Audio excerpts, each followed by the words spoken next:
Ensemble, vivons le bonheur d'Algérie.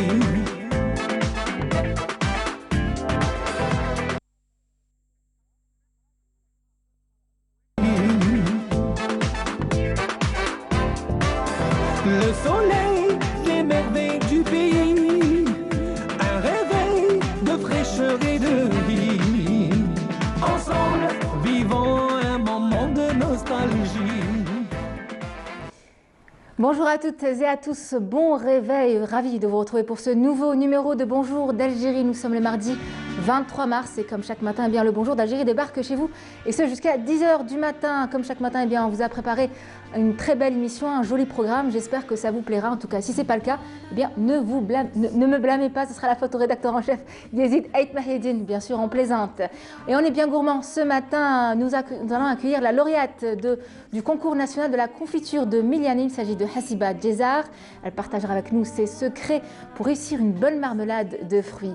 Juste après, eh bien, Cevdet Gessouma rendra hommage à un grand homme, un grand écrivain turc que ses compatriotes surnommaient le grand maître. Il s'agit de Yaşar Kemal, l'une des plus grandes plumes de la littérature turque et défenseur infatigable des minorités. Auteur de romans, nouvelles, articles et reportages traduits dans une dizaine de langues. Retour sur sa vie, la vie de Yaşar Kemal ce matin. La musique et la danse seront à l'honneur. On en parle ce matin avec Amin Kouedel, il est directeur de l'Académie internationale de musique et de danse Algérie. Ces métiers de l'art attirent-ils toujours autant de monde? Suscitent-ils autant l'engouement des jeunes? Eh bien, nous en saurons davantage tout à l'heure, évidemment. L'art, il en sera également question avec le théâtre et ce festival national du théâtre professionnel qui lui a été dédié et qui s'est achevé avant-hier, donc dimanche 21 mars. Nous recevrons sur ce plateau un des organisateurs, Aziz Hamadi. Vous le savez, avant le développement de toutes ces thématiques, eh bien, c'est l'heure de votre premier journal météo de la journée.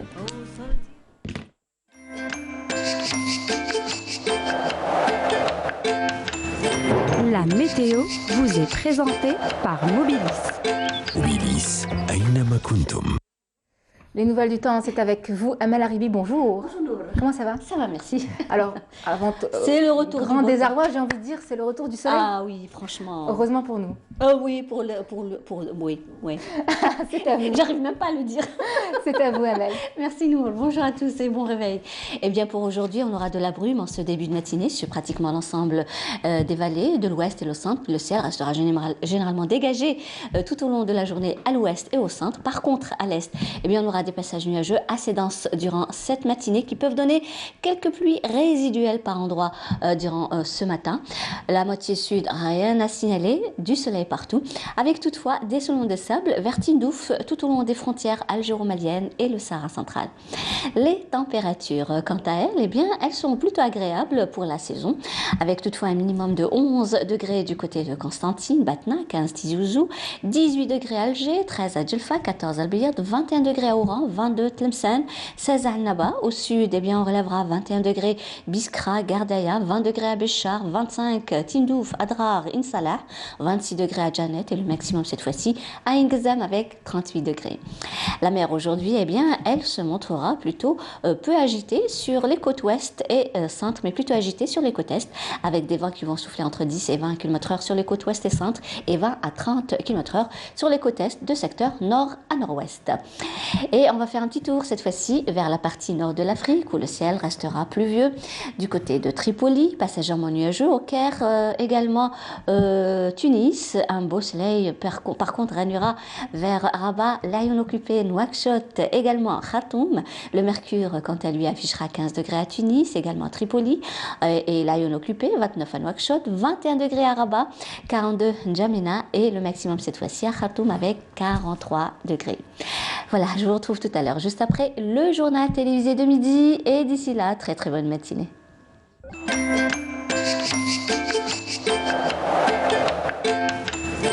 La météo vous est présentée par Mobilis. Mobilis, Aynama Kuntum. Très belle matinée à vous aussi, Amal Haribi. Merci pour tous ces détails. C'est gentil. On est content, on est content. Ah, le ouais. retour du soleil. Pour certains, même si oui. on aurait aimé qu'il bien pleuve qu'aujourd'hui, encore. c'est la journée mondiale de la météo. Oui. Sous le thème les océans, le temps et le climat. Il faut savoir que l'océan influe énormément le temps et le Exactement, climat. sur le temps Et on et a le tendance à beaucoup l'oublier. Exact. Merci à vous, très belle journée à vous. Et c'est en moi. musique qu'on entame cette matinale avec Boudjima Al Anqis, au Rian Tia. Agréable moment sur Canal Algérie.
Et qu'est-ce qu'il y a de meilleur qu'une bonne confiture faite maison pour entamer votre matinale? En tout cas, nous, on est ravis. Et oui, c'est notre première invitée, Hassiba Djezal, qu'on accueille. Bonjour. Bonjour. Comment ça va? Ça va, merci. Alors, vous fabriquez une confiture artisanale.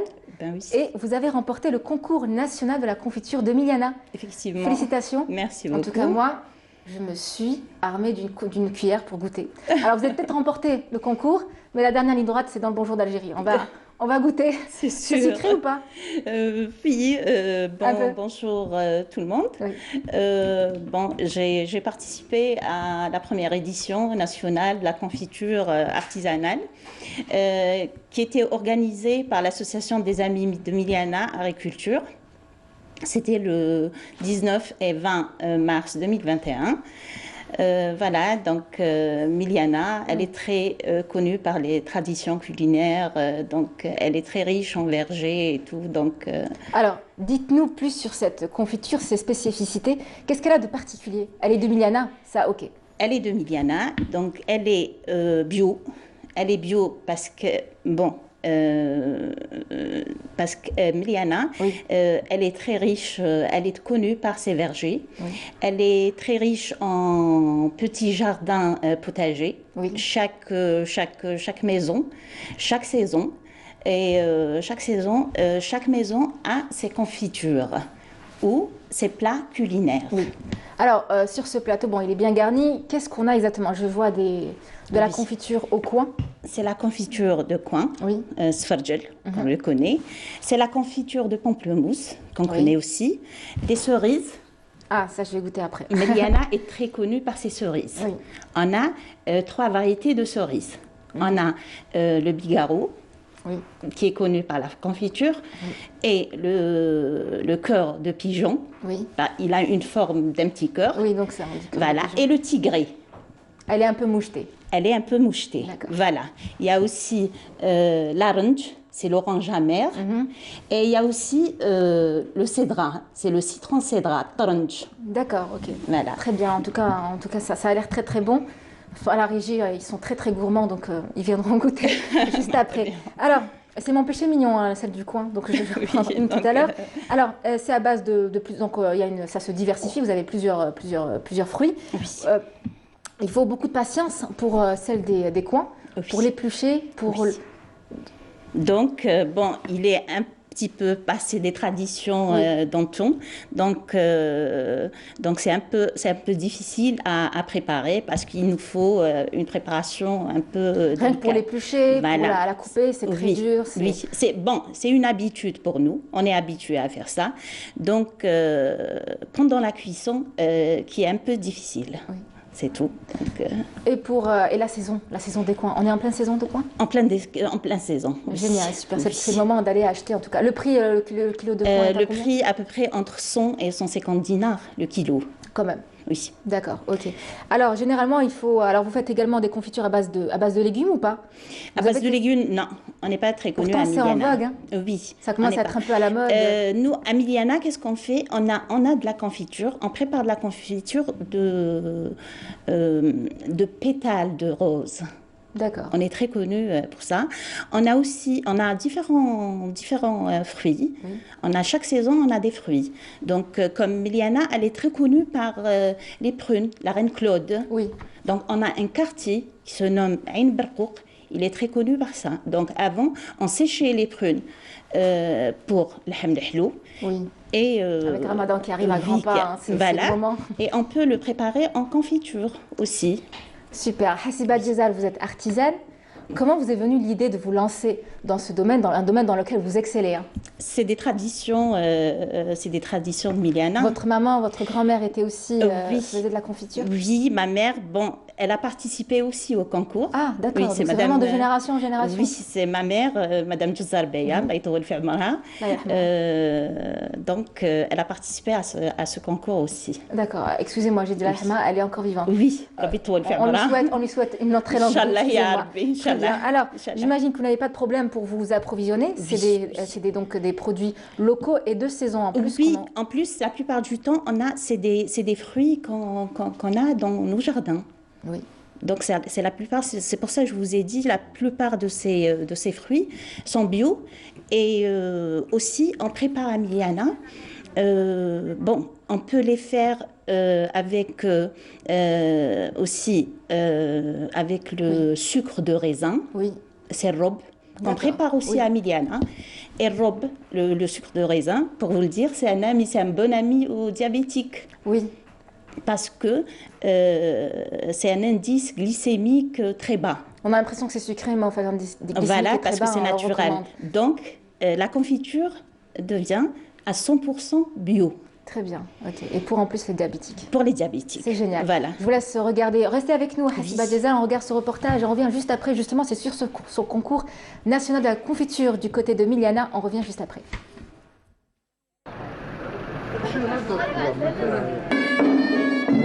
C'est au musée M. El Abdelkader de Miliana, un lieu riche en histoire, que des artisans des quatre coins du pays se sont donné rendez-vous. Au menu, une explosion de saveurs. Confiture d'orange, de fraises, de prunes, de coing et bien sûr le fruit local par excellence, la cerise de Miliana. Au grand bonheur des gourmets et autres amoureux de confiture artisanale.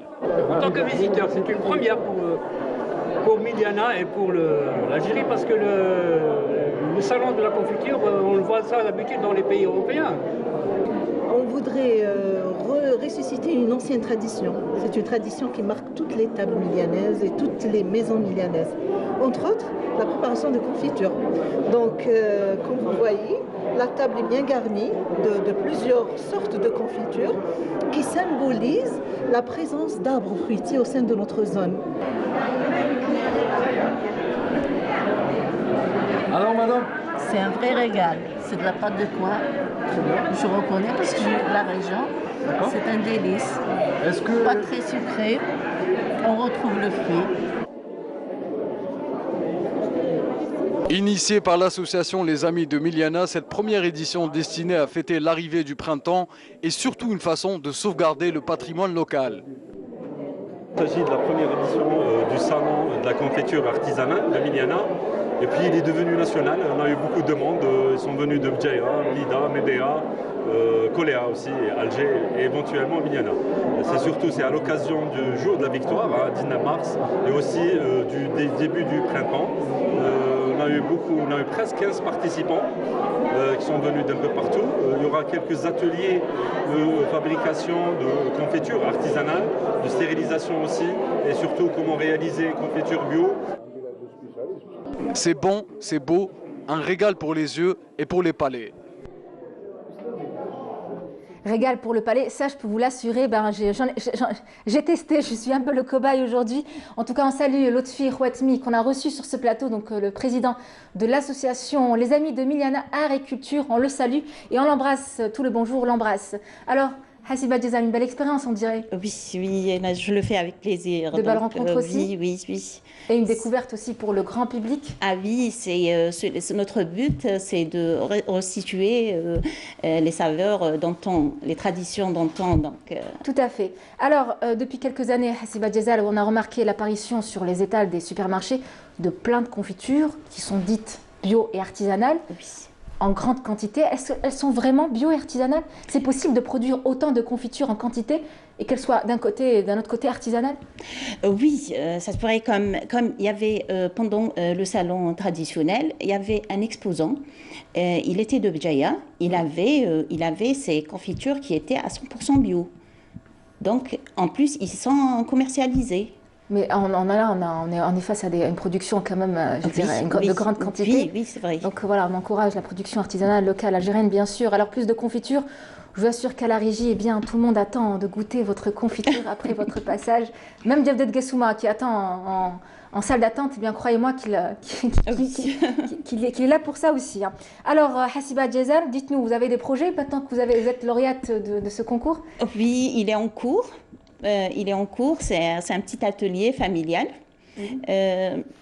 Pour femmes et enfants, pour toute la famille, quoi. Toute la famille, oui, frères, sœurs. Donc vous allez leur montrer comment faire une confiture faite maison. Ils le savent, donc on a pris tout ça de nos grands-mères, de ma mère. Vous n'avez pas peur qu'ils vous piquent la recette? Non, pas du tout. C'est impossible, non. C'est bien, vous êtes généreuse. Non, parce que le taux, l'essentiel dans tout ça, c'est le taux de sucre qui diminue.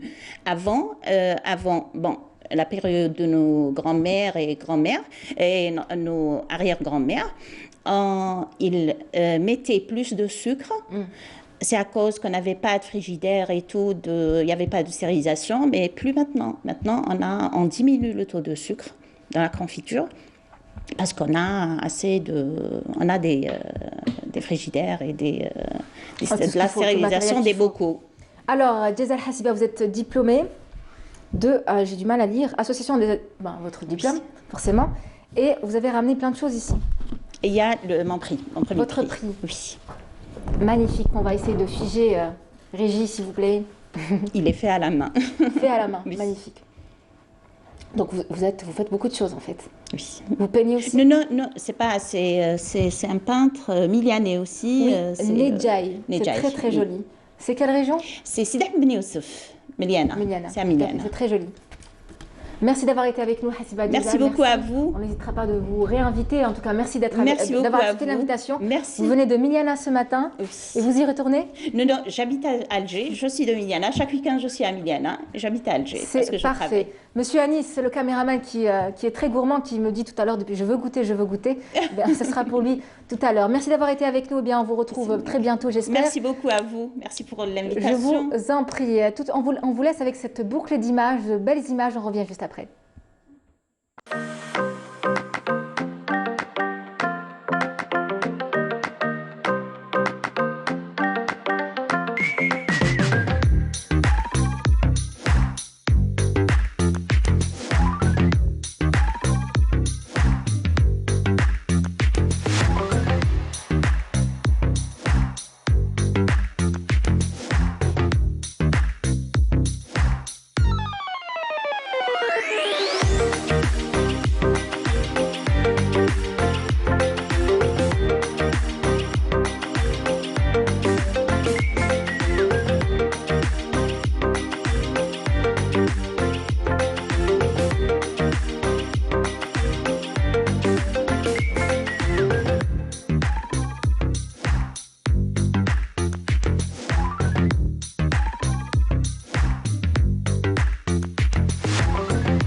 Jevdet Gessoua, bonjour. Bonjour. Comment ça va? Ça va, c'est très toujours bien. avec le sourire qu'on vous accueille. En tout cas, c'est un plaisir pour nous de vous avoir tous les mardis et de partager vos découvertes livresques, voilà, qui seront les nôtres aussi. Voilà, donc de Miliana, on va se diriger vers la Turquie. Ah, c'est un gros voyage. Hein. On mange bien aussi en Turquie. Très très bien. Gourmand que vous êtes, gourmet également. Voilà. Alors ce matin, vous êtes venu nous parler de l'écrivain Yaşar Kemal, donc l'un des écrivains les plus importants de Turquie. C'est Turquie et du monde. Hein. Du monde. On l'appelle la voix d'Anatolie puisqu'il en est originaire quelque part. Voilà, il vient donc de la plaine de la Çukurova, qui est une plaine où vivent les Kurdes. Et donc il est emprunt, il est empli de cette justement âme de la Çukurova, de l'Anatolie. Et il a produit donc beaucoup de choses. Je voulais juste vous poser une question. Est-ce que vous savez combien il y a de chats à Istanbul? Je sais qu'il y en a beaucoup, plus qu'à Alger en tout cas. Donc il y en a à peu près 125 000. Wow. Je ne les ai pas comptés, mais c'est des sources. Ceux qui sont recensés, c'est ça? Voilà, ceux qui sont recensés, parce que Kedi, c'est le chat en turc et bon, c'est une institution, le chat en Turquie. Oui. Surtout, notamment à Istanbul, qui est une ville remplie. Et puis beaucoup de citoyens en turc leur mettent à disposition oui, la nourriture, de comme l'eau. je l'ai dit, c'est une institution, donc c'est une culture.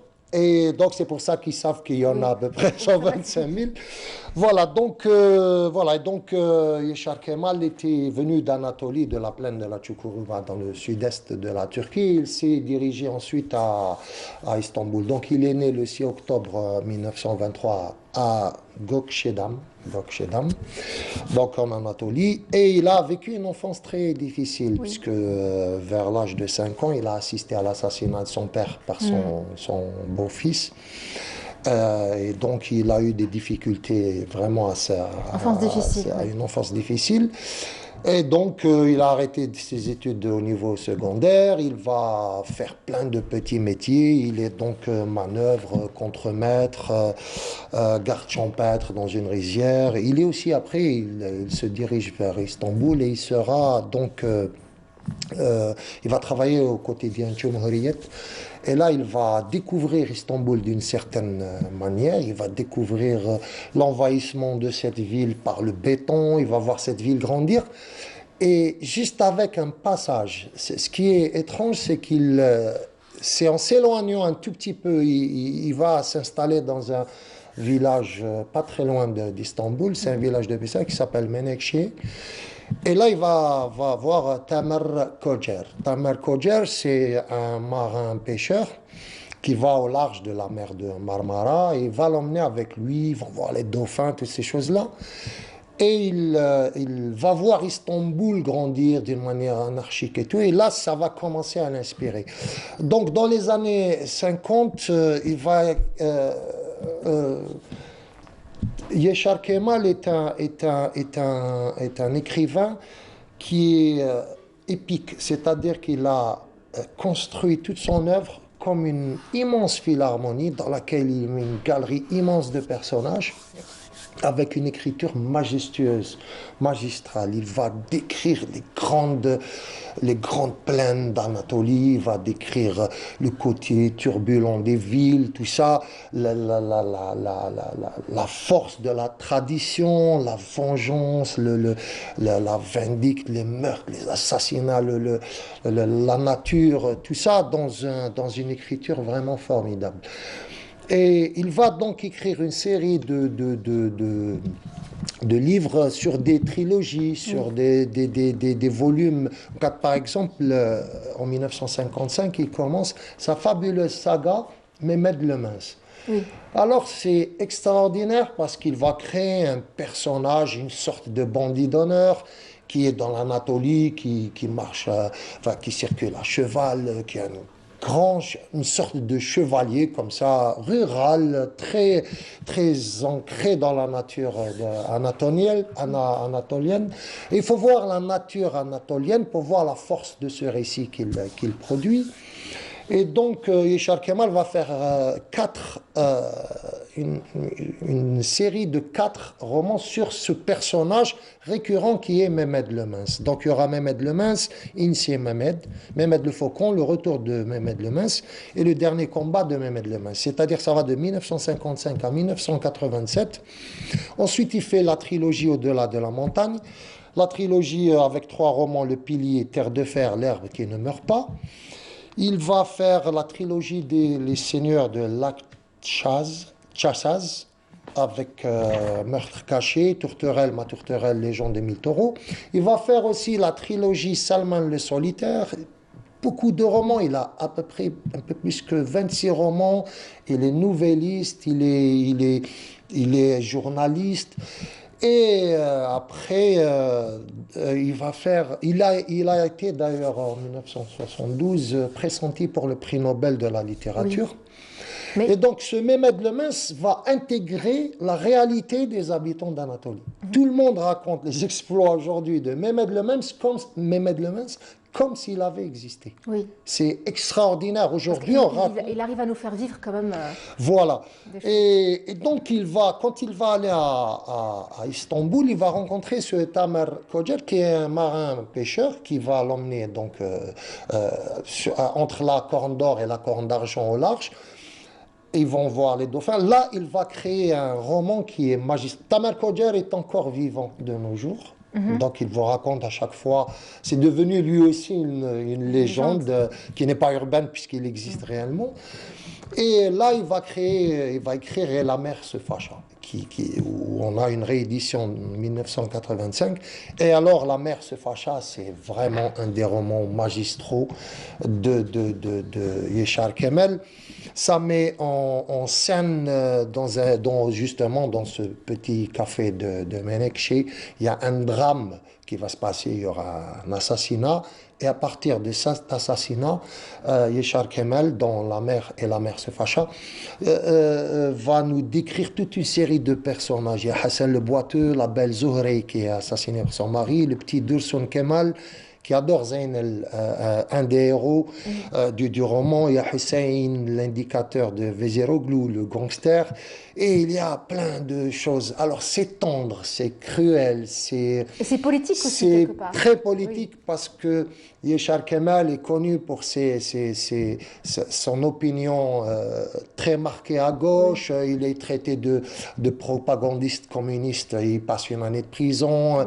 Quelques-unes de ses nouvelles sont saisies. Et c'est le paradoxe, justement, il est illustratif de ce paradoxe turc, qui est un pays très développé, même au niveau des idées, et en même temps très conservateur, très ancré dans la tradition. Et ça, bien avant la présidence actuelle, bien avant le pouvoir actuel turc. Je veux dire qu'on déblatère beaucoup sur le pouvoir actuel turc, mais ça a été toujours un pays très paradoxal, très ancré, très fort dans sa tradition, et en même temps très moderne, très ouvert, très développé. Ça a été un artiste engagé, en tout cas. Voilà, lui, c'est un écrivain, un artiste. Vous avez bien fait de dire, enfin, c'est un lapsus, même si c'est un lapsus.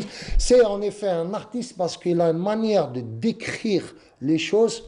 Il vous installe une ambiance générale comme ça, dans une grande harmonie, et en même temps, il vous décrit les petites gens, il les met en scène, et il vous crée comme ça des actes fondateurs. À chaque fois, on retombe sur... Et puis, c'est très poétique. Le pêcheur qui est amoureux d'une dauphine et qui va subir des choses, va être tué. Bon, on ne déflore pas l'intrigue, ce n'est pas un problème.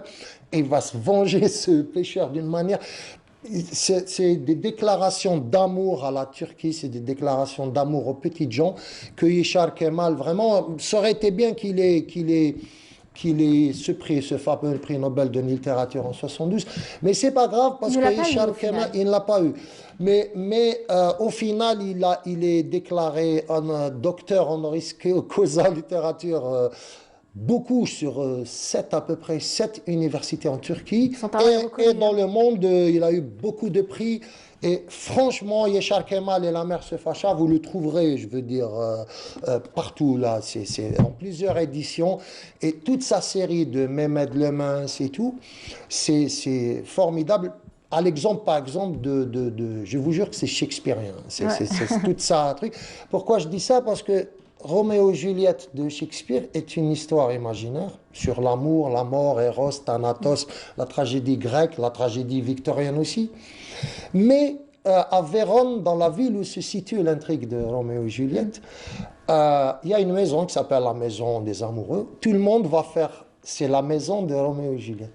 Ouais. Et elle a intégré la réalité alors qu'il n'existe pas. Totalement. Donc ils ont créé à Vérone une ville. Et donc Istanbul et même dans la plaine de la Çukurova et dans l'Anatolie d'aujourd'hui, on raconte les exploits de Mehmed Lemins alors qu'il est une création. Et ça, je crois que c'est la plus grande victoire de ce cher Yeshar Kemel, qui n'a pas eu le prix Nobel, mais qui a eu le prix de la tendresse et de l'affection chez tous ses lecteurs dans le monde, je rappelle, parce qu'il a traduit en 40 langues. D'accord, merci pour ce beau parcours, en tout cas cette belle découverte. J'ai mérité ma part de confiture. Totalement. Non, restez encore avec nous. Je n'allais pas partir. On dit que c'est une plume de terre et de violence. De terre et de violence, oui, effectivement. Et de mer, j'ai envie de dire. Mais violence dans le sens de la force. Oui. C'est violent, effectivement, et c'est terrible. Mais c'est au niveau, justement, de cette tragédie, de cette grande tragédie grecque, de laquelle nous avons tous puisé nos inspirations pour raconter le monde. Si vous racontez l'Algérie numide, l'Algérie romaine, jusqu'à maintenant, dans le sens littéraire, c'est extrêmement... Nous avons 3000 ans d'histoire violente. Oui. Donc, Yeshar Kemal, je vous l'ai dit, il faut vraiment connaître l'Anatolie, la nature terrible turque, la montagne, les reliefs, la neige, le froid, les traditions, le poids. Et vous allez voir que cette violence est... Lui, après, il la sublime, il la poétise et il la met en scène, évidemment. Mais et le moins qu'on puisse dire, hein, c'est que la littérature est aujourd'hui orpheline de Yashar Kemal. Oui, bien doublement sûr. peut-être, puisqu'il a réussi à mettre en scène justement la ruralité de la Turquie, puisque la Turquie est de plus en plus urbaine. Voilà, elle s'urbanise et lui, il a vécu ça, surtout qu'il est allé à Istanbul dans les années 50, 51, et il a vu cette ville grandir, cette ville avec ses excroissances de béton et tout ça. Et ça bien sûr, ça lui a influé, ça a beaucoup influé sur sa littérature. Alors j'aimerais vous lire un passage, vous me direz ce que vous en pensez. Je vous en prie. Un passage dans le livre Mehmed le Mince, donc, qui le définit assez, hein, je le cite. « Si tu t'acharnes à ce point sur n'importe qui, un chat, un chien, un oiseau qui vole, il aura peur une première fois, une deuxième fois, la troisième fois, eh bien, poussé à bout, il deviendra féroce comme un léopard et te mettra en pièces. Il ne faut pas tant s'acharner sur les hommes. » Fin de citation. Ça le représente assez, ça le définit vraiment. Ça le représente, et puis l'allégorie est claire sur les pouvoirs qui ont, oui, sur son côté engagé aussi. Voilà, il faut se battre, et voilà. Et là, c'est vraiment une allégorie qui est transparente comme de l'eau de roche, qui parle justement un peu de cette, pas dictature, mais presque, qui depuis les années 50. Oui. Et lui, il est kurde, donc d'origine, donc les Kurdes ont vécu... Il a défendu. Hein. Ont vécu les choses différemment des autres citoyens turcs. Donc c'est pour ça qu'il y a toujours ces allégories dans ses livres, ses œuvres sont parsemées de ces allégories. Certaines de ces œuvres ont pu être adaptées au cinéma. Oui, je crois, mais en turc, pas encore ici. Parce que c'est pas Orhan Pamuk ou les autres. Il y a d'autres écrivains qui ont été. Mais même les poètes comme Nazim Hikmet ont toujours traduit cette âme turque dans la. C'est vraiment, moi, je pense que l'âme turque ressemble beaucoup à l'âme slave. Dans sa force. C'est vraiment du Dostoïevski, du Tolstoï à la mode turque, à la sauce turque, pour être un peu trivial. Mais c'est vraiment avec beaucoup de force, de poésie et d'image, de sublimation vraiment de la nature, d'un amour profond pour cette terre, justement. Ce n'est pas juste de la revendication comme ça. C'est de la grande poésie, c'est de la grande littérature. Et vraiment, il est à lire, je veux dire, pour tous les... Ah, super. En tout cas, on est content. Merci de pour cette belle découverte. Donc, cette voix d'Anatolie qui s'est éteinte en 2015, donc il y a 6 ans de cela. Voilà, c'est en quelque sorte un petit hommage, mais une grosse découverte livresque. Merci d'avoir été avec nous. Merci, on vous retrouve mardi prochain. Amis du matin, je vous laisse avec cette respiration musicale Biente Años, pardon. Regardez.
On reste dans le monde de l'art, mais pour parler de musique cette fois, Emile Koudel, bonjour. Bonjour. Comment ça va? Ça va très bien, merci. Ravi que vous soyez des nôtres ce matin. Merci d'avoir accepté notre invitation. Merci. Alors, vous êtes directeur général de l'Académie internationale de la musique et de danse Algérie, donc à ASEMA. Oui. Et vous êtes un véritable maestro dans tous les sens du terme, chef d'orchestre à l'Opéra d'Alger. Bravo. Merci. Un très beau parcours. Merci. Et ce n'est pas fini. Oui, c'est pas fini. Donc, on va parler de cette Académie internationale de musique et de danse. Est-ce que vous pouvez déjà nous faire une brève présentation de cette académie qui va être lancée très prochainement, il me semble? Bien entendu. Donc l'académie, comme vous avez dit, internationale de musique et de danse à Algérie, à ASEMA, donc va ouvrir ses portes le 3 avril prochain. Donc on se situe au niveau du Hamma, donc entre le Sofitel et la Bibliothèque nationale. Donc c'est à l'EGT, donc qui sont un groupe du HTT. Et donc cette académie sera ouverte pour tous les amoureux de la musique, les amoureux de la danse, bien entendu, pour des enfants à partir de 6 ans. Jusqu'à bien entendu 17 ans et bien entendu pour des jeunes et des moins jeunes, bien entendu des adultes, amateurs ou professionnels. Voilà. Super. Tous les instruments de musique, toutes les danses? Oui, alors on va commencer par quelques instruments qui sont les plus... piano, guitare, violon. Voilà, piano, guitare, violon, flûte, le oud aussi, bien entendu. Violoncelle aussi. Violoncelle dans un deuxième temps, on verra en fonction de la demande. La danse, on va faire ça à partir de septembre, Inch'Allah. Donc on va décaler un tout petit peu dans le temps, même si on va faire quelques stages à partir du mois de juin.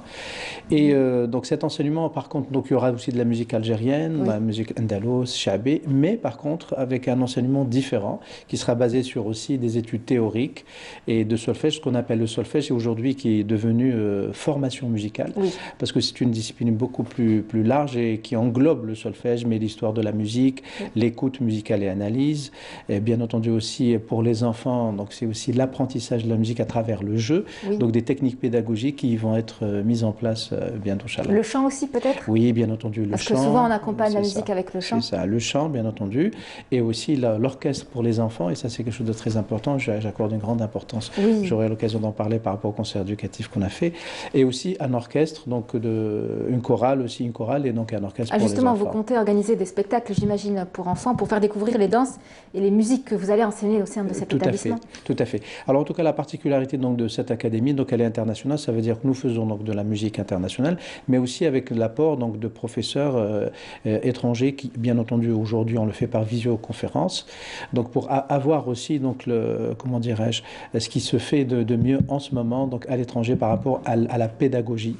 Et autre chose, donc moi les gens me connaissent beaucoup comme directeur musical, directeur artistique et chef d'orchestre, mais je suis aussi enseignant, donc depuis l'âge de 19 ans, j'étais le plus jeune enseignant. Vous l'avez dit, maestro dans tous les sens. Conservatoire d'Alger, et c'est quelque chose qui est important pour un chef d'orchestre d'avoir cette pédagogie, donc même au sein d'une répétition avec l'orchestre, on est obligé d'avoir un sens pédagogique. Et bien entendu, donc moi j'ai aussi enseigné à l'étranger pendant une 20aine d'années. Donc toute cette expérience, donc elle sera matérialisée et je vais former nos professeurs, leur donner une formation à travers donc cette pédagogie bien précise et qui va faciliter bien entendu l'apprentissage pour les enfants et aussi pour les adultes, même les adultes à tout âge, les amateurs bien entendu, mais aussi les professionnels. Donc même si en étant enfant, on est plus apte à apprendre plus rapidement. Oui, on a les capacités qu'il faut pour... En tout cas, les adultes apprennent beaucoup plus facilement tout ce qui est théorique, donc la pratique.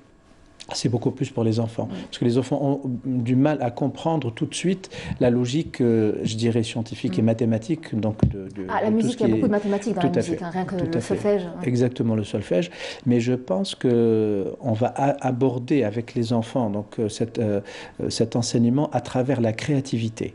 C'est-à-dire quelque chose qui n'est pas forcément tout de suite palpable. C'est-à-dire qu'on ne va pas leur parler de notes de musique, mais ils vont inventer eux-mêmes leurs propres notes de musique. Aujourd'hui, on est en train de travailler comme ça à l'étranger par rapport à un système pédagogique et aussi à travers des histoires qui peuvent raconter mais en musique, en son. Donc on va essayer de matérialiser ce son et l'enfant s'approprie la notion du son pour qu'il la restitue. Et puis après, on verra qu'on a besoin d'un code et d'un langage musical qui va se matérialiser en termes de solfège. C'est à ce moment-là qu'on va introduire donc, le solfège. Donc c'est vraiment une autre manière de faire ça. Et bien entendu, il y a aussi l'éveil musical, l'éveil musical à vos instruments. Pour les beaucoup plus jeunes. Voilà, les beaucoup plus jeunes.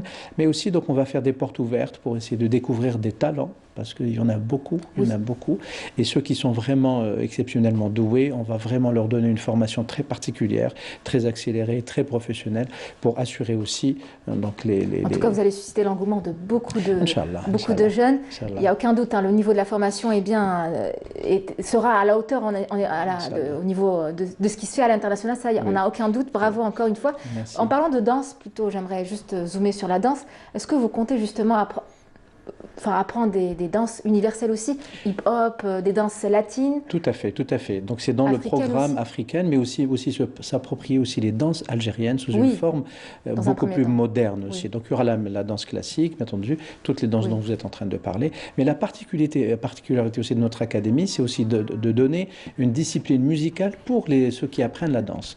Parce que moi, de par mon parcours, j'ai beaucoup travaillé avec des cours de ballet, donc que ce soit à Saint-Pétersbourg quand je travaillais là-bas. J'ai dirigé aussi donc des grands ballets comme le Lac des Cygnes, Casse-Noisette et beaucoup d'autres. Donc le ballet se base aussi sur une esthétique aussi rythmique et musicale. Et nous allons donner donc une formation très appliquée à la danse pour que les danseurs puissent comprendre ce que c'est qu'un rythme, ce que c'est qu'un mouvement rythmique, ce que c'est qu'une mesure, ce que c'est que les temps forts de la musique, les temps faibles de la musique. Ils vont s'approprier ça, bien entendu, d'une autre manière que les apprentissants de la musique, pour que ça puisse les aider dans leur évolution technique et artistique de la danse. Donc voyez-vous, donc c'est vraiment quelque chose de Inch'Allah nouveau, et on va tout mettre, on est en train de mettre tout ça en place. Merveilleux. Donc Al-Asima, l'Académie internationale de musique et de danse Algérie. Amir Koudel, merci beaucoup. Alors pour les places, est-ce qu'elles sont limitées? Alors écoutez, en tout cas, moi j'ai préféré mettre tout ça sur Facebook. Oui. Donc les gens qui sont vraiment intéressés peuvent donc nous contacter sur ma page Facebook qui est Maestro Amin Kouider Asema. Donc voilà. Maestro Amin Kouider Asema. Donc il y a un numéro de téléphone et il y a aussi une adresse mail. Et donc les gens qui sont intéressés, donc ils nous contactent et bien entendu après on va les recevoir, on va discuter. Il ne s'agit pas juste de faire ça, c'est fait d'une manière très professionnelle. Et aussi les gens qui sont vraiment intéressés peuvent vraiment nous contacter. Bien entendu, on est à leur disposition donc au niveau du Hamma, donc nous sommes au niveau de l'EGT Hamma, donc au Sofitel, Marhaba, donc on est aussi présent physiquement donc, dans cette académie. Donc il y a toutes les informations. Marhaba bikum dans cette nouvelle académie. Et je vous donne rendez-vous le 3 avril, Inch'Allah, à 16h. Pour l'inauguration. Donc le samedi, ce sera l'ouverture, l'inauguration. On y sera. Je vous promets qu'on y sera, vraiment.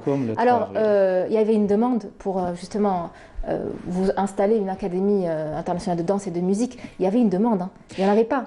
Je pense qu'il y a bien entendu une demande parce qu'aujourd'hui, surtout après cet épisode qu'on est en train de continuer à vivre du Covid, donc tout l'élan artistique a été arrêté. Donc déjà frustré, les artistes sont frustrés. Ça c'est partout dans le monde, bien entendu. Mais donc il se crée encore deux fois plus donc cette demande de pouvoir pratiquer donc de l'art, que ce soit la musique, la danse ou le théâtre ou autre chose. Et moi, ça m'a fait aussi réfléchir par rapport au moment de créer cette académie, parce que c'est un projet qui mûrit depuis déjà 2 ans, mais aujourd'hui, il s'impose par lui-même à accélérer le pas par rapport à tout ça. Et je pense que cette demande, elle est tout à fait naturelle par rapport à la société. Et nous, on est là, en tout cas, dans cette académie. Pour avoir justement les enseignants qu'il faut, à la hauteur pour enseigner à leur tour à la jeune génération, que ce soit les adultes, les enfants, les adolescents. Ça a été compliqué d'en trouver ici en Algérie? Écoutez, c'est pas compliqué parce qu'il y a quand même beaucoup de musiciens qui ont une formation mais qui ne pratiquent pas. Par contre, moi je vais leur faire une formation. Donc c'est-à-dire la formation des formateurs. Et ça aussi c'est un nouveau concept parce que les formateurs sont obligés, en tout cas pour être toujours au bon niveau, d'être à la page, de faire des stages, de faire des choses comme ça, etc. Moi, donc, de par mon parcours de chef d'orchestre et enseignant, donc aussi à l'étranger, donc j'ai bénéficié de beaucoup de formations. Donc en fin de compte, toute cette formation que j'ai eue, je vais la mettre en pratique pour donc nos professeurs, mais aussi qui s'adapte à la réalité algérienne, parce qu'il ne suffit pas juste de copier une méthode pédagogique, pédagogique dans l'absolu. C'est-à-dire au lieu d'apprendre la musique avec la méthode Rose, ben, au lieu de jouer au clair de la lune, on va jouer Qomtara, par exemple, des choses comme Alek Mini Salam, donc au piano, etc., avec des doigtés, etc. Donc on est en train de travailler aussi sur ça pour inclure aussi la culture algérienne et la musique algérienne dans notre enseignement, qui soit en plus approprié, donc qui soit pris en charge par les enfants d'une manière aussi culturelle. Donc on va aussi leur parler, leur apprendre. C'est pour ça que je t'ai parlé de formation musicale. À la culture algérienne. Exactement. La musique arabo-andalouse, elle vient d'où? Quel est le rapport de l'Algérie avec la musique arabo-andalouse? Quel est le rapport de la musique andalouse avec la musique dite occidentale qui est devenue après universelle? Donc tous ces ponts, on peut les apprendre, bien entendu, différemment pour les enfants, mais dans un cursus. Notre académie aussi va s'articule autour de cursus, donc de cycle 1, cycle 2. Donc il y a vraiment tout un programme, un projet. C'est pas je viens juste pour passer un tout petit moment avec un professeur et je pars. Non, on prend en charge vraiment l'enseignement et le bien-être de l'enfant et aussi de la culturalisation de l'enfant. C'est important. Donc à travers la musique, en fait. Il n'y a pas juste l'objectif musical, mais l'objectif aussi culturel. Et bien entendu aussi, c'est d'aider les professionnels qui sont sur la place culturelle algérienne de bénéficier de conseils, donc que ce soit sur un point de vue vocal pour les chanteurs ou instrumental, et aussi même en termes de gestion de carrière, de choses comme ça. Et ça, je mets aussi toute mon expertise et mon expérience de 30 ans d'artiste à leur service. Donc il y a un moment où il faut basculer aussi vers de l'autre côté pour mettre en place surtout que vous êtes passé par là. Oui, bien entendu, je suis passé par là en visitant beaucoup de pays. Donc il y a beaucoup de modèles. Et donc avec tout ça, essayer d'extraire le meilleur de tout et l'appliquer sur la réalité algérienne. Alors je pense, Amine Fadel, que vous n'aurez aucune difficulté à trouver de bons professeurs que vous allez bien évidemment former par la suite. C'est ça. Plus dans le répertoire traditionnel, ça ok. Vous pensez avoir des difficultés à trouver des professeurs dans le répertoire classique? Non, parce qu'il y a des professeurs. Je vous ai dit, il y a des professeurs qu'on a identifiés, donc c'est des amis, c'est des gens que je connais, etc. Donc simplement, on va créer une ambiance de bien-être déjà entre les professeurs, mais aussi un projet qui est très délimité et qui est très précis en termes pédagogiques. Ce n'est pas juste apprendre la musique pour apprendre la musique, mais c'est apprendre la musique différemment, avec la réalité algérienne, mais avec une expertise de tout ce qui se fait de mieux en termes pédagogiques. Et ça, donc c'est aussi notre challenge. On va commencer, bien entendu. Les choses vont commencer à partir du 3 avril, donc c'est ouvert et puis à partir, je pense, de septembre, on aura beaucoup plus de visibilité, on aura installé tout un programme. Donc c'est vrai que nous, ces 3 mois sont importants. Donc les gens vraiment qui sont intéressés par cette formation très professionnelle pour les enfants amateurs, donc je les invite à le faire en espérant que vous allez découvrir des pointures en musique, ça, il n'y a aucun doute. Alors on va parler du porte-monnaie, les frais d'inscription, les frais tout simplement. Oui. Ça, je pense que dans la brochure, il y a beaucoup de cas de figure, donc je ne vais pas les citer. Vraiment les gens qui sont intéressés, parce que aussi pour nous... C'est abordable ou pas? C'est abordable, bien entendu. Et l'idée, c'est que les gens vraiment viennent pour savoir ce qu'ils veulent. Est-ce qu'ils veulent faire juste un instrument? Ce qui est pour nous obligatoire, c'est de faire l'instrument avec le solfège. Est-ce qu'ils veulent faire d'autres choses ou pas? Donc ça, c'est un tout petit peu à la carte. Et en plus de ça, j'ai même pas en tête tous les... Alors combien de classes, combien c'est grand? Combien de classes, combien de salles de danse, de musique? Écoutez, pour l'instant, nous sommes à 10 classes, donc qui est déjà beaucoup. Donc une capacité d'accueil jusqu'à 250 à 300 élèves dans un premier temps. Donc ce qui est déjà très raisonnable. Je pense que vous allez crouler sous les demandes. Inch'Allah, mais en tout cas, on va aussi faire une chose qui est très importante. C'est de donner des concerts éducatifs pour les enfants. C'est pour ça que je parle régulièrement, donc au niveau du centre l'EGT, qui est le groupe HTT, et des concerts éducatifs aussi au niveau du Sofitel. C'est parce que l'idée, c'est d'essayer de rassembler aussi des enfants pour qu'ils puissent découvrir dans un premier temps donc la musique à travers l'orchestre Asema, parce que l'Académie Asema a un orchestre qui existe déjà depuis 2 ans, donc il s'appelle l'Orchestre Symphonique Asema, et on a d'ailleurs collaboré avec Canal Algérie, on avait fait un concert pour le 5 juillet au niveau du Hamma, et cet orchestre va donner un concert éducatif pour faire connaître la musique aux enfants, mais plus tard, dans un temps assez rapide, on va faire ce concert par les enfants, donc de l'enfant à l'enfant, c'est-à-dire l'enfant va voir un autre enfant en train de jouer. Le message passera. Voilà, donc c'est ce qu'on est en train de faire. Inch'Allah, et puis après on va essayer de... Génial. Amine Fadel, alors vous êtes aussi chef d'orchestre à l'Opéra d'Alger. Il y a des nouveautés, il y a des dates qu'on peut avoir pour l'instant, des Mazal. représentations. Pour l'instant, Mazal, ça reprend timidement. Ça reprend timidement, etc. Mais j'imagine qu'il y a une préparation qui est derrière. Oui, vous avez des idées aussi de ce côté-là? Oui, oui, bien entendu. Moi, je reste attaché complètement à l'orchestre, à notre orchestre symphonique qui était Orchestre Symphonique National, l'Orchestre d'Opéra d'Alger. C'est vrai qu'on vit dans des moments très, très difficiles pour l'artiste, oui, voilà, comme tout le monde. Comme tout le monde. Totalement. Mais on est en train de tenir le coup. On va essayer de... Donc, s'il y a des actions qui sont en train d'être faites pour essayer de continuer d'une manière très professionnelle le travail de cet orchestre qui existe maintenant depuis quasiment 30 ans. Oui, merci beaucoup. Voilà, merci à vous. Donc à l'Académie on viendra, internationale. croyez-moi qu'on viendra, ça c'est sûr. Sinon je viens toute seule, il n'y a pas de souci. Et pour vos téléspectateurs, donc c'est la page, c'est Maestro Amin Kouider, Asima. Asima, A-C-I-M-A. A-C-I-M-A. A-C comme Académie. Tout à fait, le message est passé. Merci à vous d'être venu. Merci pour votre invitation. On souhaite une très bonne continuation, belle réussite en tout cas, en espérant que vous formiez des mini Amir Kouider. Non, mieux que Amir Kouider. Pourquoi pas? Merci, c'est ambitieux. Merci. Bien, vous restez avec nous. Nous allons à Paris via Skype pour retrouver le comédien, poète et art thérapeute Moa Abeid. Bonjour. Oui, allô, bonjour. Bonjour, vous nous entendez bien? Oui, mais je vous entends très loin. Ah, je ne peux pas crier plus que ça, je suis désolée. J'aurai plus de voix à la fin de l'émission. Vous m'entendez ou pas? Je pense qu'il y a un petit souci technique. C'est pas grave. Moa Abeid, allô, allô? Oui. Ah, c'est très bien. Alors j'ai une question. Art thérapeute, vous êtes art thérapeute. La thérapie de l'art, tous les arts sont concernés?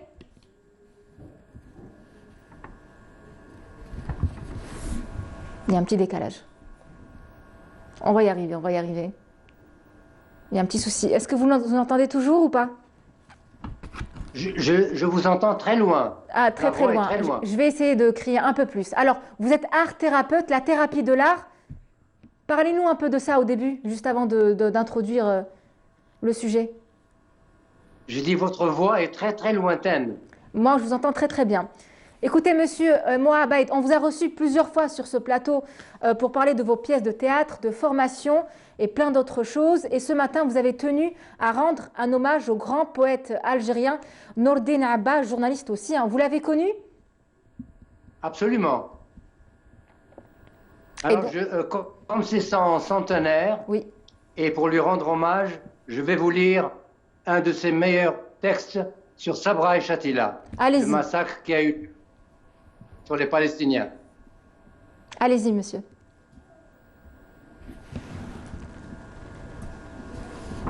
Donc, je commence. Oui. Vous m'entendez? Allez-y, commencez, on vous entend très bien, monsieur. L'image est même figée, je ne sais pas s'il nous entend encore. Régie, est-ce qu'on a un signal? C'est pas grave, on reviendra à vous, monsieur Moa Abeid, en tout cas, comédien, poète et art thérapeute. On sera curieux de savoir comment vous y prenez aussi pour la thérapie par l'art. Monsieur Amel Kouider, c'est une discipline à part, la thérapie par l'art? Oui, musicothérapie, donc c'est connu. Parce que vous en avez fait? Non, moi pas directement, mais en tout cas je m'intéresse beaucoup au sujet parce que nous produisons donc des sons et ce son ont donc une action physique sur le corps humain de par les vibrations. Oui. Donc un son, c'est des vibrations, c'est des coordonnées, donc en termes de durée, en termes d'intensité, donc de volume sonore, de décibels, mais aussi en termes de hertz, en termes de fréquence. Et on s'est rendu compte que certaines fréquences, le mélange de certaines fréquences avait donc bien entendu donc une action directe sur des cellules qui pouvaient même changer l'humeur donc des gens. C'est pour ça, quand vous me dites que vous faites de la musique, vous écoutez un morceau de musique, etc., on sent un bien-être. Il se trouve que l'harmonie qui existe donc dans des morceaux, c'est une harmonie aussi vibratoire. C'est des algorithmes, hein, vous savez, c'est des algorithmes mathématiques. Exactement, qui fait que on se sent mieux par rapport à ça. Donc il y a des substances chimiques qui sont donc sécrétées dans notre corps qui nous donnent bien entendu ce bien-être. Donc c'est vraiment scientifique. Et c'est un sujet qui est passionnant, moi ça me totalement. passionne. Je voulais justement en parler avec notre invité que nous allons rejoindre tout à l'heure, quand on aura un meilleur signal évidemment. Alors il y a même des classements de musique, les musiques du bonheur, celles qui font le plus de bien. Donc il y a la sérotonine, dopamine qui sont sécrétées à l'écoute de ces musiques. Donc il y a des combinaisons qui sont faites bien entendu par ceux qui soignent avec la musique. Donc c'est des gens qui connaissent peut-être pas tous les détails de la musique en termes théoriques, mais en termes vibratoires, si. Donc il y a bien entendu cet enseignement, ces soins apportés donc, par la musique. Pour les enfants, je sais que c'est valable pour les femmes enceintes. Faire entendre la musique classique ou autre, tout genre de musique à une femme enceinte, ça permet à l'enfant, c'est ce qu'on dit, je ne sais pas si c'est vérifié, ça permet à l'enfant d'avoir de tendre un peu vers le monde de la musique.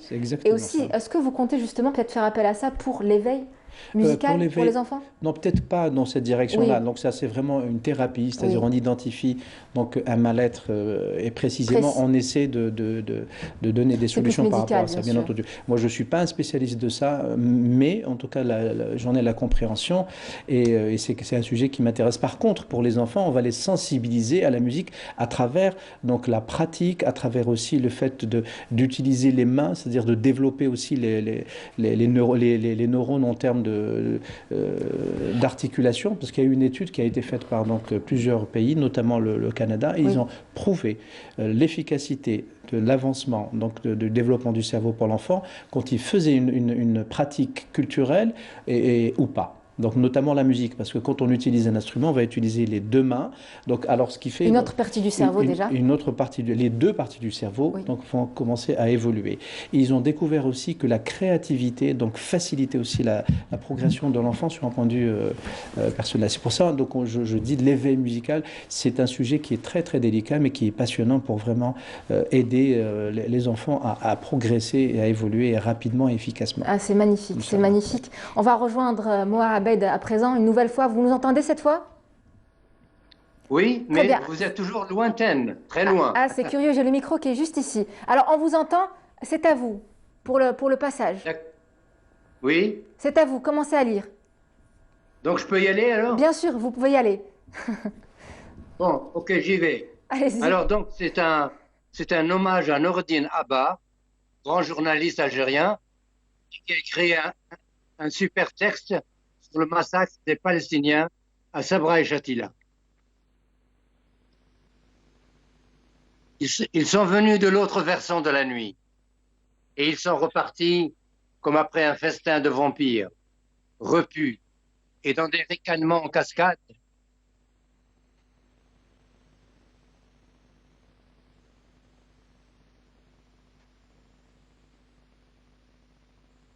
Oh, mais c'est pas possible. C'est très gênant, ces paroles derrière ces voix.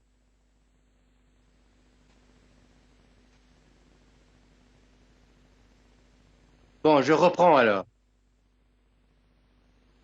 Ils sont venus de l'autre versant de la nuit, et ils sont repartis comme après un festin de vampires, repus, et dans des ricanements en cascade, ils sont repartis dégoulinant de sang, la gueule noire, puant l'urine, et les excréments des cadavres équarris. Shalom, peace, and Allahu Akbar. L'horizon tout à l'heure limpide m'apparaît à présent chargé d'ombre. Mais tout à coup, dans un cri qui déchire l'espace, voici que le silence tombe à ma hauteur comme un grand mât brisé. Je me retrouve seul dans ce silence immense, absolu, oppressant, dans cette nécropole du bout du monde, hécatombe d'oripeaux, de haillons, de hardes, qui faisaient peur au roi Begin, à l'oncle Sam et au padishah du Golfe. Ils sont tous là, soudés, les uns aux autres, corps éventrés, pieds nus, crânes brisés, dans une odeur pestilentielle. L'horreur debout qui défie la raison. Une vision d'apocalypse, comme une hallucination de saurien. Une sinistre arène, recroquevillée dans sa frayeur, comme un château hanté.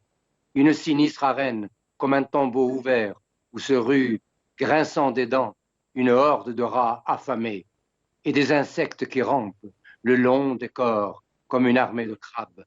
Plus rien ici, plus rien ne peut témoigner de la vie, et plus personne, pour dire la grâce d'un ballet d'oiseaux, d'oiseaux à l'ombre des frondaisons, ni le frisson de soie des champs de blé rougi au petit matin par le soleil, ni le rire juvénile de l'adolescente et le rêve de l'amour à la lumière des réverbères.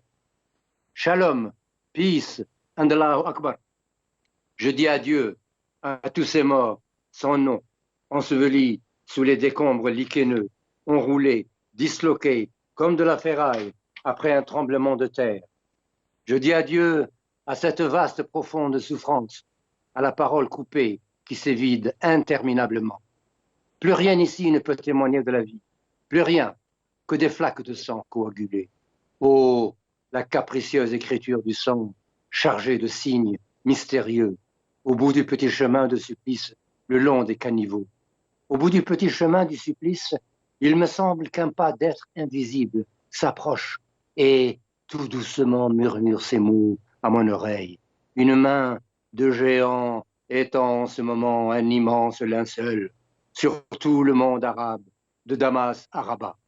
La mer, la montagne, le ciel, la plaine sont aux aguets, l'oreille en stéthoscope, la terre bourdonne de palpitations secrètes, l'air aux quêtes, et le temps est suspendu. À quoi? Comme une invisible cloche qui va sonner. Sonner et annoncer en boule de foudre un oracle. Sur le masque du roi Béguine suppurent des ganglions de peur. La peur de présage en marche, d'ombre, porteuse de soleil meurtrier, l'angoisse inavouée et comme une coulée de cire sur le visage de l'oncle Sam. Et chaque padicha du Golfe croit entendre un jeteur de sorts lui crier « Ta tête tombera la première !» Shalom, peace, and Allahu Akbar. Nous sommes là de vous entendre ressasser ces mots, à nous rendre sourds, chaque fois que le petit David lance sa fronde, que l'oncle Sam rend plus mortel à ses victimes et que les padichas du Golfe, allergiques au sang, se voilent la face et s'en remettent à l'Éternel pour nous rendre justice. Arabes, où êtes-vous? Arabes, où êtes-vous? Mon cri va jusqu'au ciel, le transperce, le déchire, mais rien ne répond. Et c'est toujours la même chose, toujours le même silence, un silence lourd, profond, qu'il ressemble au silence des cimes inviolées, ou bien à ce silence inépuisable de la mer qui sommeille. Arabes, Arabes, où êtes-vous? Il va naître d'étranges monstres, de ce pêle-mêle de cadavres, d'étranges monstres, en qui cette nuit, fureur et rage, tournent dans leur tête brûlante, comme un manège de Brandon, et enfantent en silence la tortueuse et multiforme pieuvre de la colère et de la haine, d'étranges monstres qui viendront du plus loin de la nuit, dans un martèlement de bottes, des marées, des hordes de bottes, botte à botte, côte à côte, au coude à coude, semeurs de salves à tout vent, hurlant d'âpre vengeance, menaçant le soleil et Dieu de pendaison. Où trouver l'intercesseur, le juste? Avant l'éclair et le supplice, au bout du petit chemin, c'était hier. C'était hier à Sabra et Shatila, le grand ghetto des réfugiés palestiniens. Il y avait là... Oui? L'engagement, eh bien, Nordin Abba, donc en tout cas son travail littéraire et également théâtral était très teinté par son engagement en faveur de la cause palestinienne, ce qui lui a valu plusieurs prix eh bien, littéraires et une haute estime du public. Vous l'approuvez? Alors, je vous lis un petit passage. Une nouvelle génération qui croyait les méthodes d'extermination collective de population civile. On reviendra vers vous une prochaine fois, on est pris par le temps. Merci pour cette très belle lecture. En tout cas, on sentait l'émotion dans vos mots. Un petit mot alors, un petit mot. Un petit mot alors. Le printemps du poète. Merci beaucoup. Je vous en prie. Allez-y, on vous attend. Une nouvelle génération qui croyait les méthodes d'extermination collective de population civile, spécifiquement nazie, découvre que ces tueries de masse existent partout dans le monde, sous différentes formes, et sont aujourd'hui utilisées contre les Palestiniens, par ceux-là même qui en ont été hier les victimes. Ce champ d'épreuves, en nous, le rappelant, interpelle nos consciences, mais sans jamais nous agresser, car il y a la sensibilité d'un grand poète. Une belle écriture, foisonnante d'images, où chaque mot éveille en nous d'infinis prolongements, un regard fraternel, le cri d'un juste qui témoigne pour ceux qui ont vécu l'indicible et l'inhumain de Sabra et Shatila. Donc c'était une ordinaire qui est née en 1921. Merci pour cette lecture, Monsieur Mohamed. Donc je rappelle que vous êtes, vous êtes poète et comédien. On aurait aimé vous avoir en chair et en os sur ce plateau. On espère une prochaine fois. Donc vous avez tenu à rendre hommage ce matin au grand poète algérien Nordine Abba, qui est journaliste aussi. Merci pour cet hommage. On vous retrouve très prochainement, Inch'Allah. Merci à vous et très belle journée à vous. Merci, ça a été un honneur. Pour moi également, malgré la qualité de la communication, on s'excuse. Et on accueille justement, Fella Abraz pour parler pédagogie, un tout autre sujet. Bonjour Fella. Bonjour Nour. Comment ça va? Alhamdoulilah, merci. Alors nous célébrions dimanche dernier la journée mondiale de la trisomie 21. Voilà. Et on parle également ce matin dans votre rubrique pédagogie de ces enfants et adolescents porteurs de cette trisomie 21 qui ont parfois du mal à apprendre aussi vite que les enfants qui ont du mal à apprendre effectivement, mais simplement en fait compte des mesures ont été prises par le ministère de la Solidarité nationale conjointement avec le ministère de l'Éducation nationale pour une meilleure prise en charge, pour une formation en fait compte d'AVS, des auxiliaires de vie scolaire. Et pour en parler, je vous donnerai quelques chiffres. Ils sont plus de 15 700 enfants répertoriés handicapés moteurs ou mentaux qui sont pris en charge par les autorités nationales. Notamment, il y a plus de 6 500 enfants trisomiques dans le cadre de la stratégie visant la facilitation de l'insertion sociale de cette frange de société. Et cela dans les établissements scolaires. Comment ça se passe? En fait, compte chaque année, depuis quelques années, il y a plus d'établissements scolaires psychopédagogiques où les enfants sont pris en charge pour un meilleur apprentissage. Et puis, il y a également le concours du ministère de l'Éducation nationale parce qu'en fait, il y a pratiquement 2 enfants trisomiques en classe, dans les classes normales, on va dire, et il y a des AVS qui accompagnent ces enfants pour qu'il y ait un meilleur apprentissage, une meilleure compréhension des cours. Mais simplement, les efforts des autorités, en fait, sont quelque part, ne répondent pas à l'attente des parents, puisqu'on va dire sur 10 000 enfants, il y a 100 enfants qui naissent avec cette trisomie 21, cette anomalie génétique. Mais simplement, il y a le mouvement associatif qui est très très actif sur le terrain, qui prend en charge en fait les enfants qui sont répertoriés. Voilà, effectivement, on avait suivi sur Canal Algérie à travers l'émission Bonjour d'Algérie qu'il y avait beaucoup d'efforts, notamment l'association qui est très très réputée et qui est très ancienne, l'Association nationale de l'insertion des trisomiques, l'ANI. Mais quelques chiffres également. Sachez qu'il y a 730 enfants trisomiques inscrits au niveau des établissements scolaires, c'est-à-dire dans les écoles, que ce soit au primaire, que ce soit au moyen, et puis au lycée. Mais il y a en parallèle, à côté, il y a les centres psychopédagogiques qui sont également dotés de tous les moyens, c'est-à-dire humains et matériels, pour faciliter l'apprentissage et puis que les enfants aient un diplôme enfin de cycle, que ce soit primaire, moyen et lycée, au lycée. Et par la suite, il y a également une prise en charge au niveau des centres de formation professionnelle parce que apprendre... Pour leur insertion professionnelle. Pour l'insertion socio-professionnelle, qu'il y ait une facilité. Alors dans cette catégorie, en fait, quand le ministère de la formation professionnelle est toujours, c'est-à-dire que lui, il a un rôle à jouer, notamment dans la formation des AVS, c'est-à-dire il y a eu un engagement qu'il y ait plus d'auxiliaires de vie scolaire pour les enfants, les tout petits et puis les grands, ceux qui sont au moyen, mais également pour prendre en charge, une meilleure prise en charge et une compréhension. Ce qui est bien actuellement, c'est-à-dire que les trisomiques ne sont plus, on ne les voit plus avec la même vision, c'est-à-dire que ce ne sont pas des enfants anormaux, c'est des enfants qui ont besoin de plus de soutien, une meilleure écoute, qu'il n'y ait pas de changement. On avait déjà parlé avec vous, Nour, dans les émissions précédentes, qu'il faut qu'il y ait une meilleure écoute. Ils ont une lenteur de compréhension. Ce n'est pas un handicap mental. Il y a différents degrés aussi. Il y a différents degrés de trisomie. De trisomie, qui sont plus que d'autres, enfin pas plus que d'autres, mais ça dépend. Il y en a qui ont plus de facilité que d'autres. C'est-à-dire en fait, quand c'est par rapport à l'entourage. Aussi l'environnement dans lequel ils évoluent. Voilà, les parents, est-ce qu'ils ont pris leur enfant en charge dès leur jeune âge? ou est-ce tardivement? Est-ce qu'ils ont eu les moyens? Ça dépend aussi de la wilaya, de l'emplacement. Si les parents se trouvent à Alger, je pense qu'il y a plusieurs centres psychopédagogiques qui prennent cette frange de société. Mais si on est par exemple à Tamanrasset ou à l'est du pays dans une wilaya où il n'y a pas beaucoup de structures, ça cause problème.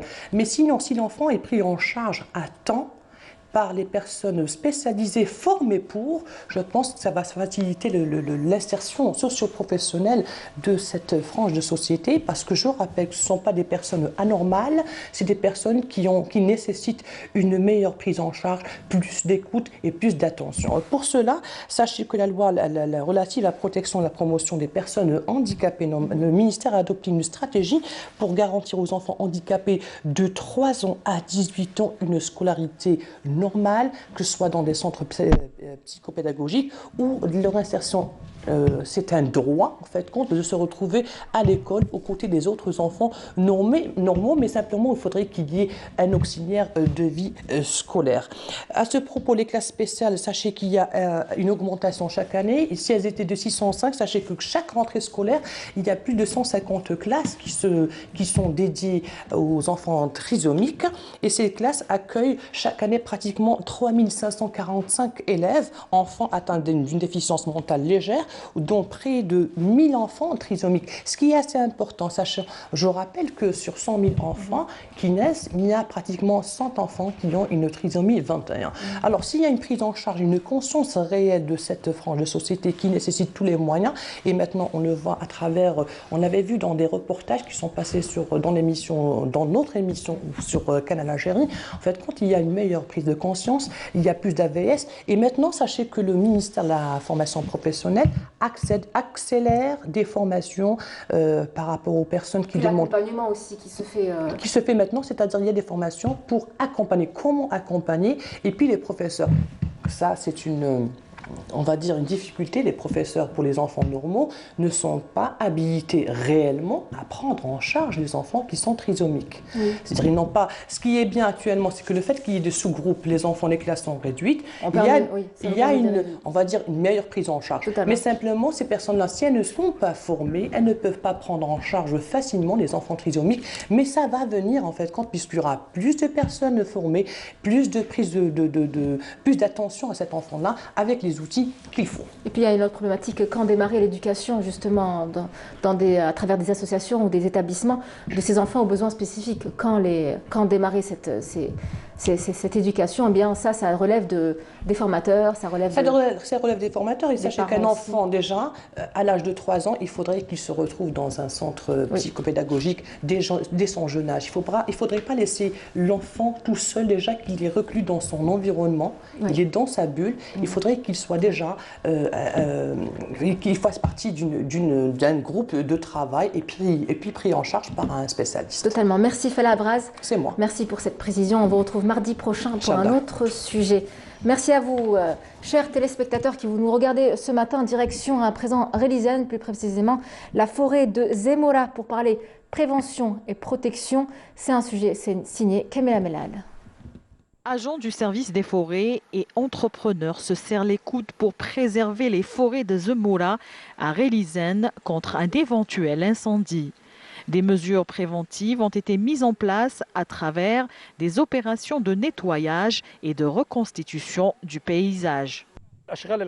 Cette opération préventive consiste également à placer des tunnels anti-incendie et à ouvrir des chemins de secours à travers les importantes masses forestières. Il faut savoir que notre direction a tracé un programme spécial pour soutenir les petites entreprises qui ont bénéficié de l'aide de l'ANSEJ et de la CNAC. Justement, Abdelhakim, ce jeune entrepreneur, a bénéficié d'un crédit ANSEJ pour ouvrir son propre entreprise spécialisée dans la préservation et la protection des forêts contre les incendies. Un projet qui lui a permis d'exercer son métier et de générer des postes d'emploi. Je me suis lancée dans ce domaine en 2018 et j'ai pu actuellement recruter bon nombre de jeunes de la région. Aujourd'hui, nous avons lancé une campagne de reboisement et de nettoyage en collaboration avec la direction des forêts de la wilaya de Relizane. Je suis restée longtemps en chômage, mais Dieu merci, aujourd'hui, j'ai un emploi. Il faut dire que l'intérêt de l'État se manifeste par l'introduction de mesures visant à encourager et à faciliter la création d'activités par les jeunes porteurs de projets, et ce par le biais de l'ONCEJ et la CNAC, qui jouent un rôle d'accompagnateur en offrant notamment aux demandeurs d'emploi diverses prestations pour faciliter l'insertion professionnelle.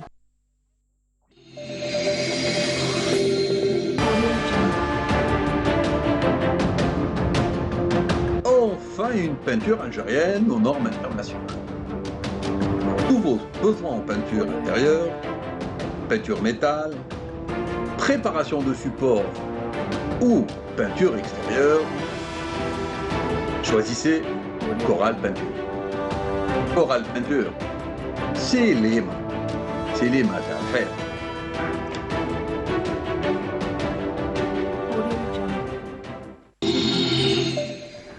On le rappelle, cette émission est sponsorisée par Coral Peinture comme tous les matins. On accueille notre dernière invitée, Aziz Hamdi. Bonjour. Bonjour madame. Comment ça va? Ça va très bien. Ravi d'être avec nous. Merci beaucoup. Je pense que vous soufflez un peu en ce moment, puisque vous êtes l'un des organisateurs de ce festival national du théâtre professionnel qui s'est clôturé dimanche dernier. Avant-hier. Avant-hier, oui. Ouais, effectivement. Oui. Donc oui, c'était étalé sur 10 jours pour la première fois, parce que avec la conjoncture sanitaire difficile, donc le théâtre a programmé une seule pièce par jour. Donc ce qui fait que le festival s'est déroulé dans 10 jours. Voilà, donc ça s'est bien passé ? Comment s'est déroulée cette manifestation? Ça a attiré beaucoup de monde? Si on fait une évaluation globale, oui, c'était bien déroulé, surtout en respectant les mesures de sécurité sanitaire, etc. Donc, combien de pièces? Donc une par jour, donc 10 jours, 10 pièces de théâtre? Oui, il y avait 10 pièces. Il y avait 10 pièces en in, donc en compétition, et 10 pièces en off, donc en hors compétition. Donc il y a eu 9 théâtres régionaux qui ont participé et une association, une coopérative théâtrale de Borj-Bouarerich, qui ont d'ailleurs obtenu le prix de jury pour la première fois. Oui. Ce qui fait que, ce qui démontre ou qui montre que le théâtre, ce qu'on appelle entre guillemets le théâtre amateur, il a une place totalement. Dans le professionnel. Quelles thématiques étaient abordées durant ces on a vu beaucoup de thématiques, beaucoup de sujets, l'actualité, après il y a des thématiques comme le combat de la femme, qui est aussi d'actualité. Exactement, de Shahinez Ngouache. D'ailleurs, c'est une pièce 100% féminine du théâtre régional de Constantine. On a vu l'humain dans le théâtre. Des valeurs humaines. Exactement. Qui sont ressorties avec cette conjoncture sanitaire à travers le monde, pas qu'en Algérie. Alors dans le monde, le théâtre a beaucoup évolué. Il s'est développé pour aller vers des approches assez conceptuelles. On a des concepts assez particuliers. Est-ce que nous avons ce genre de théâtre chez nous en Algérie? Oui, bien sûr. Actuellement, avec le mouvement théâtral qui est porté par les coopératives du théâtre dernièrement, d'ailleurs même le gouvernement dans le ministère de la Culture a commencé à parler sur ce sujet. D'ailleurs on a fait même une conférence sur le rôle des coopératives du théâtre dans l'émergence du théâtre en général. Donc oui, il y a même des coopératives qui sont spécialisées dans un genre théâtral bien défini. Mais si on revient sur les journées du festival, on a vu pratiquement tous les styles du théâtre. Donc le classique, l'absurde, le clonage, contemporain. Etc. Ouais. D'ailleurs, la pièce Khateni, c'est un mélange de théâtre. Elle a gagné le Grand Prix de théâtre régional de Mostaganem. Donc, si on analyse la pièce de Ahmed Rezeg, on voit une scénographie contemporaine qui change d'un décor à un autre. Donc, dans laps de temps très réduit, qui nous envoie dans une... Enfin, il y a un changement d'atmosphère assez rapide, donc c'est du contemporain. Et voilà, donc il y a du tout. Il y a eu des représentations du théâtre algérien, donc l'ex-casino, et des ventes, des dédicaces, ventes de livres aussi en marge de ces manifestations théâtrales. Les pièces de théâtre en off, elles étaient programmées donc les après-midi au théâtre, ex-casino, au théâtre municipal d'Alger Centre. Et je souligne que même ces pièces en off, ils ont vraiment drainé beaucoup de public. Ce qui était étonnant parce qu'ils étaient programmés à 15h, ce qui prouve encore une autre fois que vraiment le public algérien, les amateurs de l'art en général, comme la pièce de Tindouf. Ils ont un attachement assez particulier pour le théâtre. Alors, est-ce qu'il ne faudrait pas rapprocher davantage le théâtre à Madame et Monsieur Tout-le-Monde et faire plus du théâtre de rue, par exemple, proposer plus de pièces théâtrales télédiffusées aussi? Théâtre de pour rue. toucher le plus de personnes. Écoutez, madame, en fait, moi, je travaille dans le commissariat de festival, je suis membre du commissariat de festival, et j'ai collaboré avec le théâtre régional de Mostaganem, notamment pour la promotion de la pièce Khatini. On a fait une diffusion pendant les journées du confinement, etc. On a fait des diffusions en ligne de la pièce Khatini. C'est une pièce qui a fait le ravage en qualité, en termes de public. Mais elle n'a pas eu autant de succès, donc, parce qu'on a analysé le nombre de visiteurs, de vues, etc. Parce que moi, j'ai eu accès, donc je voyais à peu près les gens de gens qui suivaient en direct. On n'a pas eu le même nombre que le spectacle vivant. Donc, oui, je pense c'est sûr, mais il faut bien commencer quelque part. Il faut bien pousser les gens à faire plus déjà, la télévision algérienne, elle a filmé les pièces pendant le festival. Donc, sûrement, il y aura un arrangement, un accord avec les directeurs du théâtre et le théâtre national. Et j'espère qu'ils vont faire des diffusions de ces pièces. Ça nous manque. Et il y a, je pense, ça c'est une exclusivité. Il y a l'Office national de la culture et l'information, l'ONCI, pendant le mois de Ramadan, ils ont numérisé pas mal de pièces des années 90 et des années 80, les chefs-d'œuvre du théâtre algérien. Ils vont être diffusés sur leur page Facebook pendant le mois de Ramadan. Je pense qu'il y a un travail de ce sens. Après, on n'a pas le choix. Et je le dis haut et fort que le public algérien, il a un attachement particulier pour le théâtre. Je ne dis pas qu'il exclut toutes les expressions artistiques, mais le théâtre, on a une tradition suscite vraiment... un certain engouement, même des jeunes, ils s'y mettent en tout cas. Ouais. Alors, sur le plan économique, et cela ne concerne pas seulement l'Algérie, encore une fois, le théâtre est rarement rentable. C'est une fatalité où ça pourrait changer? Rarement rentable, moi je vois les choses autrement, parce que si on revient quelques années en arrière, la pièce Torchaka, elle a quand même su être rentable. Déjà, elle a pu couvrir le coût de production et plus. Donc le coût revient de Torchaka pendant 50 spectacles. Au niveau du théâtre national, a dépassé le 1 milliard de centimes. Donc, en tout cas, ça pourrait l'être plus. Je parle pas qu'une pièce de théâtre, tout le théâtre algérien. Oui. Est-ce qu'il a des défis aujourd'hui, le théâtre algérien, rapidement? On parlait tout à l'heure en off de plus de on n'a pas assez de personnes qui écrivent les scripts, les scénarios. Est-ce que... Ouais, parce qu'ils n'ont pas beaucoup de canaux de diffusion aussi. D'accord. Vous savez qu'on a 17 théâtres régionaux. L'appel est lancé, du coup. Il faudrait peut-être plus s'orienter sur eux. Bien sûr. Il y a du travail dans ce sens qui est en cours. Déjà, le projet de théâtre de la ville, initié par le ministère de la Culture, je pense qu'il va avoir beaucoup de fruits dans ce sens. Sûrement, il y aura beaucoup de productions dans les années à venir. Super, on finit sur ces belles paroles, en tout cas, qui donnent beaucoup d'espoir pour le théâtre, pour le 7e art.